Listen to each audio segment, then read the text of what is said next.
අවසර ආර්යවතුන් වහන්සේ දසදහසක් සක්වල ලෞතර බුදුරු ලෝකේ පහළ වුණා කිව්වා. ඒකේ සත්‍යතාවය දැනගන්න ඕනේ. ඔව් ඒක ඇත්ත.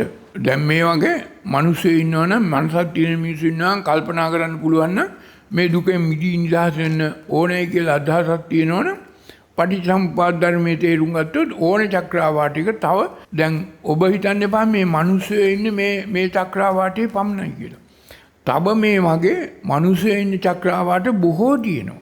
දැන් උදාහරණයක් හැටියට NASA ආයතනය ඇමරිකාවේ තියෙන NASA ආයතනය දැන් මේ අපේ මේ මිහිතලේ මේ චක්‍රාවාටයේ මිනිසුන්ගේ ශබ්ද තරංග රෙකෝඩ් කරගන්නට අමතරව 1940 ගණන් වල ඉඳන් 2008 දක්වා මේ අපේ චක්‍රාවාටයෙන් ඕබිට් එකෙන් පිට තියෙන ශබ්ද තරංග චක්‍රාවාට වල ශබ්ද තරංග රෙකෝඩ් කරගන්න ක්‍රමයක් හොයාගත්තා. හොයාගෙන ওই NASA ආයතනයේ අතීතයේ රෙකෝඩ්ස් ඔක්කොම තියෙනවා.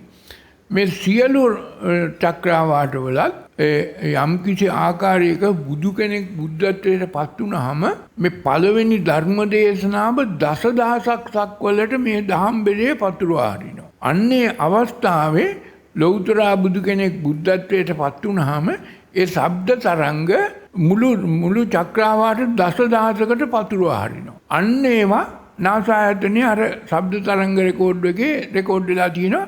එක හා සමානම ශබ්ද තරංග තියෙනවා. සියලු දේ මාගදී භාෂාවේ. ඒක නිසා ඒගොල්ලොත් කල්පනා කරා එකම ශබ්ද මාලාවක් එකම වචන පෙළක් තියෙන්නේ. මේ මාගදී භාෂාවමයි තියෙන්නේ.